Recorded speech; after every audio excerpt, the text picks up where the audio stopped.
The biggest Spider-Man news in over a decade broke this week. Yeah, but it's not that big of a surprise. I feel like everybody should have seen this coming.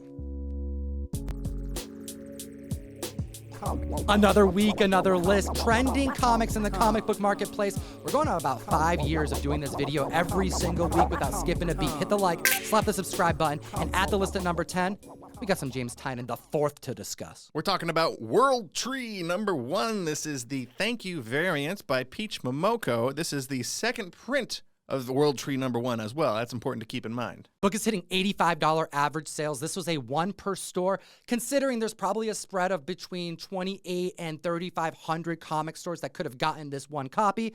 It's about the standard print run of a retailer variant, but that Peach Momoko cover puts it in a completely different league. And since issue 1 debuted, I have been shocked how much the community has backed this comic book because it's so mature. This is James Tynion going full horror, slasher, and I'm loving every minute of it. Yeah, and issue 2 just dropped this past week to coincide with the second print and this Thank You variant. And spoilers, I guess, issue 2 is also as awesome as issue 1 was. It's a really cool book. I'm enjoying it. It's very dark. It's very scary. Bring it on. I want more. Now, I'm not saying because we are Tiny Onion official members of James Tynion IV that our opinion matters more than other YouTubers who do not have this exclusive card so that when we go to conventions, we can get all the swag we want.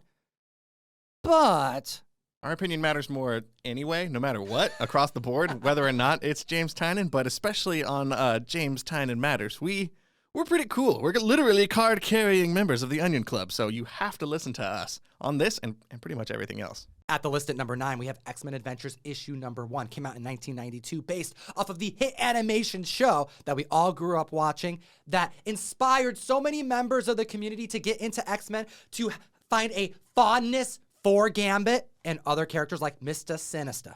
We're talking about X-Men Adventures. Number 1, this is the first appearance of Morph. That's actually the main reason why this book is here. Everyone loves Morph from the animated series. We know Logan loves Morph. Morph. What about Morph? This one's for you, Morph. He's my friend. He's the only one who could ever make me laugh. I'm going to throw some numbers at you guys. We've got $18 average sales for this book. We saw the most recent sale of a 9.6 happen last month for $59, and we are seeing in general a 233% increase in copies sold compared to last week. Coming to Disney Plus, X-Men 97, named after the year that the original series ended, and we had a leak happen this past week about who is going to be doing all the voice acting, and I was so stunned to see so many of the original voice actors take on their roles that they formerly did. So in total, we did get confirmation of 11 different actors and characters who are going to be appearing in X-Men 97. However, only 5 of them are reprising their roles from the original animated series over 20 years ago. But that's still pretty good news, especially when you consider the specific actors and characters who are returning. The biggest one for me, probably, Rogue is going to be played by Lenore Zahn, who played Rogue back in the original cartoon. And she's a very, very important member of this team.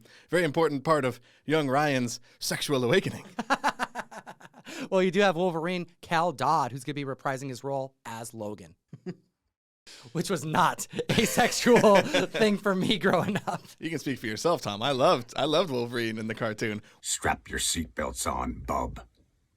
Later. We've also got Storm, who's reprising her role as well. Allison Seeley Smith. She played Storm in the entire original animated series, except for the first season. Also, Mr. Sinister, who we've been talking about a lot in relation to this show, the original actor Christopher Britton is returning to play Mr. Sinister. We also have George Buza, who's reprising his role as the Beast as well. Let's talk about this book in high grade, because I think there's a lot of opportunity. The heights this book reached was near $500 back in April 2022. The most recent 9.8 sale happened a year later, this past April, for $157, and it's hard to believe that this book will ever drop below $125. It is a beloved comic, and believe it or not, even if it was printed in the 90s to a high amount, very tough in high grade. You got to consider it was kids like Tom and me who were grabbing this and waving it around and running all around the house with it and playing games and not taking good care of a book like this, which is why we've only seen an increase of 9.8s in the last 2 months since we talked about this book last, whereas we have an increase overall of 62 slabs across all different grades, but only 8 of those are at 9.8. You heard that right, Comic Fam. In over 2 months, over 60 copies were graded, and under 8% of them graded at a 9.8. And the total 9.8 census count sits at 228. That is a very low number considering when this book debuted and how respected it is. Let's move on. we got to get into some Spider-Man stuff because Across the Spider-Verse is in theaters now as you guys are watching this. And as you would expect, that movie has spiked a lot of different books onto this list, including this one here, Spider-Woman #1 from 1978. Now, Ryan, I don't even think we need to give light spoilers because we haven't even seen Across the Spider-Verse yet. The movie has debuted, but all these sales took place prior to the release. Over on Key Collector Comics, however, the Trending 20, the larger list we sourced these 10 books from, over half of them were Spidey keys, and you need to see the ones we don't talk about on this show because they're going up for good reason. The news goes beyond Across the Spider-Verse. Incidentally, Beyond the Spider-Verse is the name of the upcoming third movie. I don't know if you did that Did you like the intentionally pun? or not, but you gotta like the video for that one. That was intentional. You guys can't even imagine how many times it took Tom to retake this to get the title of the movie right, because this one is Across the Spider-Verse, not Into the Spider-Verse, but we're not talking about Into the Spider-Verse. We're talking about Across the Spider-Verse, in which Spider-Woman Jessica Drew appears in the movie. But we've talked about that a lot before. This is like an amalgamation of several different versions of this Spider-Woman character from across decades worth of comic book appearances. $75 average sales, a 9.8 hit $204. The heights this book reached was $1,025 back in 2021. The drops were immense. And we just told you about the census count of X-Men. I'm going to prove it to you how attractive that book looks coming out in 1992 with such a low census count. This book came out in 1978, and the 9.8s tally a total of 1,571 copies, 41 of which are an increase since we last chatted about this in December 2022. Hot damn. We've got a 124% increase in copies sold of this book this week compared to last week because we do have Spider-Woman in this movie. But like I said, this is a sort of mishmash of a couple different versions of Spider-Woman. Most prominently, the African-American spider librarian version of this character that we got back in 1974, which predates this issue of Spider-Woman #1, where a regular librarian named Valerie puts on a Spider-Man costume and suction cups on her hands and feet and walks around on the walls, and it's like a PBS Electric Company tie-in book. Very obscure, very random, but they did combine that with the more modern iteration of Jessica Drew that we've seen wearing like biker outfits and she's pregnant, riding a motorcycle, which seems like a very unsafe combination, if you ask me. Take a look at this 1 in 25 on Spider-Woman #2 by Ming Doyle. Clearly, you can see they've combined multiple characters from Spidey lore, and I'm excited to see her debut in Across the Spider-Verse, and this isn't the only reason why Spider-Woman is spiking this week. Yes, but we will be getting into that further as the list goes on. Speaking of the list going on, we need to go on to number 7. Bill Mantlo Goodness, Micronauts #1. Debuted in 1979. Another toy franchise turned into comic book story by brilliant writers. And this book is seeing $20 average sales and a 9.8 hitting $140. The heights this book reached was $699 back in 2021. This book has dropped mightily, and I mentioned this last week when ROM hit the list that I was so stoked to see that they're going to be reprinting the entire 75-issue run into omnibus for the first time. And this week, we're finding out that Micronauts are getting the same damn treatment, and I'm so stoked about it. Yes, it looks like Marvel and Hasbro have come to some sort of deal and are re-releasing all of this stuff that has not been released in trades or collected editions at all since it was released in single issues back in the 70s and 80s. So this is kind of exciting to see. Like Tom mentioned, similar to ROM, which hit #1 last week, we are seeing a Micronauts facsimile of #1. That's going to come out later this year in September. And then in April of next year, we're going to be hit with the Micronauts Volume 1 Omnibus, which is exciting. An increase of 167% in copies sold for this issue 1. But I'm also curious what Gem Mint from Gem Mint Collectibles thinks about the variants they're making on Omnibus. You know, I love it when I see a new Marvel Omnibus announcement. Now, variant covers is something they've been doing since the beginning with the Omnibus format, except back then you would have like an Alex Ross homage cover for X-Men Volume 1, and then the OG cover would be the direct market variant. Me, personally, I always liked the original artwork on that dust jacket. I want the cover of the dust jacket to match the interior of the comics. But many people like that modern art, and now they do a couple of different variants, it seems, for each omnibus. I mean, for this one, we have 4 different covers. You've got the main cover, which is Micronauts #1 by artist Dave Cockrum. You've got the Michael Golden variant, who was a Micronauts artist. The follow-up artist to the series has a variant cover here as well, Jackson Geese, and then you got the Steve Ditko variant. Marvel has been leading the way with the omnibus format. Keep them coming. Now make sure to follow Gem Mint, not just here on YouTube. I know the Comic Fam already follows the best statue reviewer on the internet, but he's also on Whatnot, and he's turning it up every month doing statue giveaways that are like $500 to $1,000 in value. It's insane. We're at number 6 on the list with an Amazing Spider-Man key that is not related to Across the Spider-Verse. This is Amazing Spider-Man number 238 from 1983, the first appearance of the Hobgoblin, Roderick Kingsley. We are seeing $450 average sales with a recent 9.6 sale of $899 last month. Join the mystery mail, call 1 per box. We're sending out trades or virgins, it's going out at random, of Disney Villains Maleficent issue number 1 by Johnny Desjardins. It looks beautiful in person. You're going to love this book. And also 1 per box is Spider-Gwen Shadow Clones issue number 1, trade dress by Ariel Diaz. I have some other surprises I'm putting in the box. You can follow me on Instagram to kind of see a peek behind the curtain, you know, a little behind the scenes. And let's get back to Hobgoblin because I'm a big tattoo fan, but I'm an even bigger tattoos fan. It would help if you gave them the website, though. That's comictom101.com to sign up for the mystery mail call. And yeah, like Tom mentioned, this book has tattoos with a Z in it, which is obviously the main reason we're seeing it on the list, and no other reason whatsoever. Make sure to open this comic book up. It's going to be the first thing that anybody who's buying this book who knows cares about. It's an insert that has a couple temporary tattoos in there, and if anyone ever tries to remove those tattoos, you can't grab them without breaking the seal. So you're looking for that insert. It makes it so much more difficult to press the book, and without those tattoos, people do not look at this with the same value.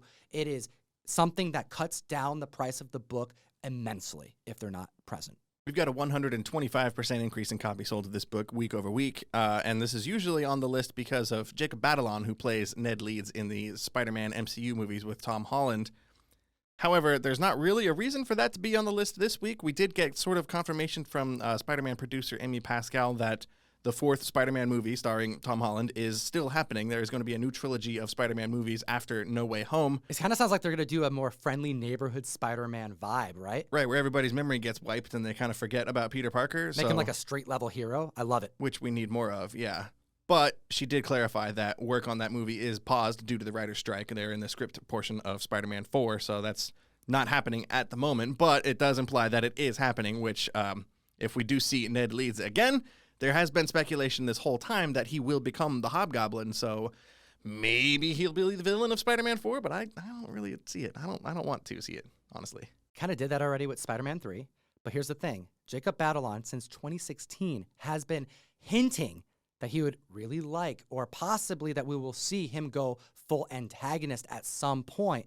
But here's the problem. That started back in 2016, and every year he's done some little things in the public that make people think that this is coming, like showing a picture of him holding a Hobgoblin action figure, for example. He mentioned it in interviews, kind of like on the sly. But at the end of last year on Jimmy Fallon, he straight up apologized to the public, saying that he was wrong to mislead so many people.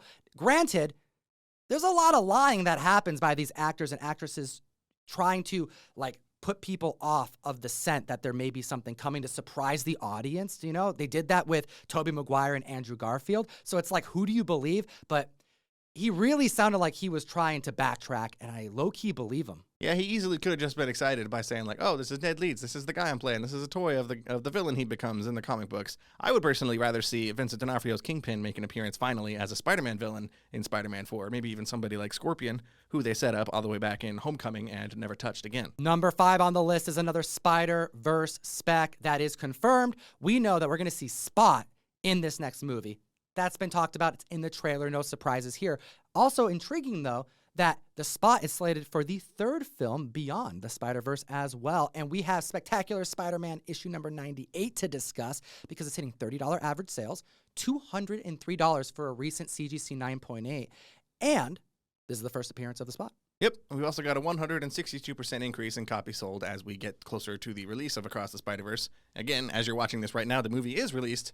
The Spot is voiced by Jason Schwartzman, who is a really cool actor. He's really funny. He's been in a lot of Wes Anderson movies. He was in the recent season of Fargo, which we actually just talked about on the show last week, as well as he made a brief appearance in the most recent season of I Think You Should Leave, which is Tom's favorite show ever made. You're telling them lies, Ryan, but I digress because this book last year, at the time that its spot was confirmed, spiked up at a 9.8 to $775. Something that you have to play out when you're considering your spec is how notable is the villain and how likely is it going to pop off to the point that it's going to keep going up. Sometimes it's better to wait as the movie approaches because typically we see a lull right before the movie comes out. Members grabbing this for $500 under the heights in under a year proves that. And now at the list at number 4, we got a actor from Lost, Ryan's favorite show of all time, taking on the lead role of a new Amazon show that we've talked about in the past that has officially been greenlit. We have Butterfly number 1 that debuted in 2014. Correct. This is from Boom Studios. We're seeing $4 average sales, which is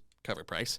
And there was a recent $195 9.8 CGC sale that happened last month, and overall we are seeing a 633% increase in copies sold, which is a pretty big increase for a book like this. Daniel Day Kim is going to be the star of this Amazon series that was granted a 6-episode arc on Amazon. We found out news in February that this was optioned. Well, quickly it became a for sure thing, and back then there were only 3 copies graded on the census at a 9.8, and here's some other advice that you can consider when independent comic books get optioned. So yeah, as Tom mentioned earlier, this book was optioned in February, which is the last time we talked about it. And back then, there were only 3 slabs across all grades. One grade, 9.8. There were 3 9.8s on the CGC census. Now there has been an increase of 35 since then, for a total of 38 slabs, including 29 9.8s. The vast majority of them are at 9.8. When the news broke, a couple of members were able to snag the few 9.8 copies already listed for under $80 because they were already listed. They were there. And it was a great opportunity considering that it was a low census count. But we warned the community then that there's going to be a wave of slabs that are going to hit the census, and it did. And in the interim, we saw members purchasing this book for between $150 and $250, thinking probably low census count, Amazon option status, cool lead role. Sounds like a dope comic book. However, with an increase of over 20 copies at a 9.8, the writer's strike being added to this pile of spec that's going to delay it even more, I think we're going to see double the 9.8s hit the market. Don't overpay for this book. Buy it raw, look for high-grade copies, and consider waiting a little bit because I think you're going to be able to get it closer to that $100 marker. What's really interesting, too, is we just saw the $250 record high price set, but right after that, somebody bought this book for $23. Really, really low. Somebody was paying attention and got this book on the cheap right when the news was kind of dying down and there wasn't really any updates on this. So you got to pay attention. And another thing to consider is that Boom had really high quality paper. They still do. So that's why we're seeing a lot of 9.8s compared to other grades of this book. Number 3 on the list is one of the most renowned 90s spider keys that exist. Web of Spider-Man 118, the first appearance of Ben Reilly, the Scarlet Spider, or Chasm. That's true. That's a more recent development. We've been talking about Ben Reilly a lot this year due to the events of Dark Web happening in the Zeb Wells run of Amazing Spider-Man. Unfortunately, since then, Spider-Man has not been the greatest run of comics, but that's not what we're talking about right now. We're seeing $100 average sales for this book with a recent 9.8 sale of $899 that happened last month in May. I think the Chasm narrative over this last year definitely uplifted this book a bit more. And then you couple that with the Across the Spider-Verse spec, because clearly he's going to be in this movie. We've seen toys and we've seen shots in trailer. An increase of 222% because the movie's debuting this week. But take a look at these numbers. A 9.8 height was reached back in May 2022 of $1,185. We just told you about the Spider-Woman 1 dropping near $1,000 in the same amount of time. This book is down a few $100. Yeah, that's true. The last sale was $899, like I said a minute ago. And I think a big part of the reason for that is we've been talking about Ben Reilly a lot over the last year with Chasm. And as news of his appearance in this movie started to come out, we did just get news a couple weeks ago that Andy Samberg will be playing the voice of Ben Reilly in Across the Spider-Verse, which I think sounds like a perfect fit. He's got that right kind of 90s dude bro energy, which should really be funny to see or hear. And number 2 on the list, holy smokes, it's officially happened. We have the first official news of Miles Morales joining the live-action MCU. You can't talk about Miles Morales without mentioning number 2 on the list, Ultimate Fallout number 4 from 2011. We're seeing $500 average sales for this book. Last month, we saw the most recent CGC 9.8 sale of $1,650, but we've seen prices get up closer to $2,000 even since then. We've got a 134% increase in copies sold as we reach, again, Across the Spider-Verse coming out this week. We've been saying that a lot, but we also did get news break that Miles Morales is getting a live-action movie all to his own, thanks to Variety. Amy Pascal dished the information. It's happening. We've known that it was coming. Really, everybody knew that this book was going to pop. However, a lot of members bought this years ago. The Heights, a 9.8 first appearance of Miles Morales, one of the most respected modern blue chip keys, hit $4,500 in just April 2022. $2,000 sales had me looking at this book, and it's popping as a massive increase in copies sold, despite the book being down by more than half. We last talked about Ultimate Fallout number 4 back in December when it hit number 8 on the trending list. Since then, we've seen an increase of 955 slabs added to the CGC census, which is a pretty steep increase, especially considering 268 of those are brand new 9.8s. So congrats to all 268 of you out there. Compared to that, however, we do have the Djurjevic variant. That is a 1 in 25 ratio variant, so it's significantly more rare. That we talked about in January, so almost the same amount of time has passed since then. We've only seen 33 new slabs added to the census since then, so it is much, much, much more rare and, therefore, much more expensive. The 9.8, in which there are 12 new copies added to the census since January, has a recent sale in March of $33,600. It's this book that permanently change the direction of modern key collectible comics, because there really isn't any like non-newsstand, non-double cover, like these like random, expensive, unique keys, just standard cover A, variant covers or incentive covers. This book is the leader, and it moves the entire modern value up. I'm never going to see one. I don't even think I've seen a regular Ultimate Fallout 4. You never saw mine when I had the 9.6? You sold it too quick. Yo, I sold my 9.6, which, what is that hitting right now? It's like $7,000. Yeah, last sale was $7,300. For the Djurjevic? You had a Djurjevic one? I had a Djurjevic, I definitely didn't see that. 9.6, and I sold it for $1,800. Yeah. Moving on. Hit the like. Cut that. We'll cut that from the record. Nobody needs to know that. Hit the like, because I don't like to think about that too much. But I bring you the authenticity, comic fam. It was a good trade. But subscribe. And at the list at number 1, holy smokes, we got more Spider-Woman, or do we? Well, all I know is we've got Secret Wars, issue number 7 here at number 1 on the list. This book came out in 1984. We're seeing $20 average sales with a 9.8 sale last month for $171. We have the first appearance of Julia Carpenter's Spider-Woman, and another key moment, She-Hulk battles Titania for the first time in this issue, which actually made this book more relevant over the last couple years before the Madam Web spec took place, because we're actually getting confirmation this week that Sydney Sweeney is going to be portraying Spider-Woman. Correct. We have known for a while that Sydney Sweeney was attached to this movie, but the role she was playing was up in the air. Confirmed this week that she will be Julia Carpenter, Spider-Woman, but considering that this movie comes out early 2024, we really don't know a whole lot of other stuff about this movie. The only thing we do know is Dakota Johnson from 50 Shades of Grey will be playing Madam Web herself.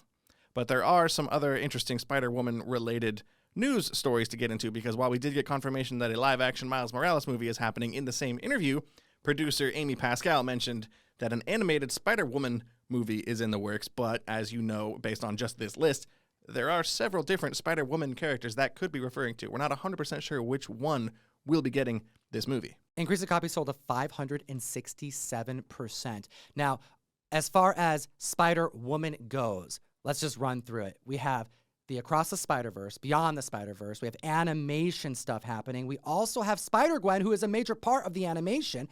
It would make sense that Spider-Gwen, who, by the way, has been Spider-Woman before in the comic books, would be an ideal character to lead in her own movie. And interesting, too, in the Variety article where this was all confirmed and announced, they announced the Spider-Woman movie and then gave a quote from Haley Steinfeld, who said she really enjoys playing Spider-Gwen in these movies, which seems to imply that they're referring to her character and not necessarily Sydney Sweeney or Julia Carpenter or Jessica Drew. Exactly. It could be all up in the air. We don't really know what's happening. Maybe they're just going to do an animated version of Madam Web and do an all-female Spider-Woman character movie, which they're already making in Madam Web, so maybe they won't. But it's still up in the air, which is concerning considering how close the Madam Web movie actually is. An increase in copies sold of 567%. Madam Web sounds like kind of a strange movie.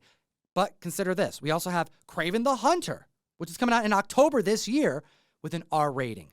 Very strange. And it doesn't stop there. El Muerto is still slated. Yes, the obscure wrestler SpiderMan is going to be portrayed by Bad Bunny at this point, and that's slated for January 2024. Then we have the Madam Web movie to follow that up in February 2024, and then we have Venom 3 TBD. It's a weird slate of movies over at the Sony Spider-Man world, but Kraven the Hunter looks like it's off to a good start, so we can just cross our fingers and see where we go from there. Speaking of Spider-Man characters and also Kraven the Hunter, because we know we're going to see Rhino going full Rhino in this movie, you have until next week. I'm giving you one more week to join my newsletter on ComicTom101.com. Once you go to the website, the very first prompt that comes up, you just put your email in there, and that's how you can enter into not just win this ASM 41 graded at a 5.0, first printing of the first appearance of Rhino, it enters you to win all giveaways we do on the show going forward. That way we have the email to contact when we do a random drawing. Don't just sign up to win this book, sign up to win all giveaways. And as always, geek responsibly. Enough said? Batman Night Terror foil drop is officially live on ComicTom101.store. We priced them at $30 with CGC options, all pre-sale, and we're selling out quick, but I just added a bunch more for the YouTube fam. Take a look at these other videos. Have a great weekend, and I'll see you soon.